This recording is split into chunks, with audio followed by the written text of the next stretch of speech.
Well, hello, church. Pastor Andrew here. I wanted to take a moment and just bring you up to speed on where we are in the life of the church. We are excited to begin hosting a restricted version of our in-person gatherings once again. We hosted our first one actually today in West Seattle, and it went great. We had folks who had registered, attended, and worshiped in a social distance capacity, wearing masks. And then those who weren't able to make the in-person portion, they were able to tune in to our live stream, which we hosted our first ever live stream gathering this morning as well. And that's going to continue that rhythm of gathering in person in a restricted capacity with a 50-person cap, social distancing, masks required, and all those dynamics, while also hosting a live stream service online for those who might not be comfortable stepping into this space at this point in time, or might not be able for one reason or another. And so our first gathering in our Fremont expression is going to happen on Sunday, October 11th.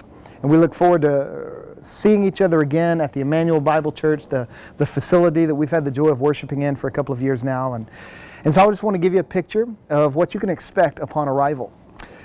Nothing's changed as it relates to parking. It's still street parking all around the building. We also have the parking lot, the small parking lot that Emmanuel owns over on, I believe it's Dayton Avenue. You can use that, you can park in the street, whatever the case may be. But once you exit your car and you begin moving toward the building, that is when we would encourage you to put on your mask, go ahead and mask up in love for your neighbor and in love for those that you'll be assembling with, to wear your mask as you approach the building. As you get closer to the entry, you're going to notice 6-foot markers here in case there is a line. For you to be able to social distance upon entry, because when you reach this point of your time with us, you're going to meet a greeter. And the greeter is going to be there to check you in online, to get you into the system and all that good stuff. And so they will meet you right here outside, and then they will turn you over to our seating host who'll be waiting for you just inside the glass doors, getting ready to take you to your seats. And as you enter our worship space, at this point, you're going to be met by a seating host. And our seating host will be masked and ready to lead you to your seats for the worship service.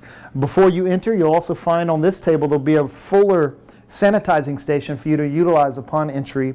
And this is one of 2 stations that we will actually have available to you in the room as we gather together today. So you meet the seating host here, and they will take you on to your seat for our time together.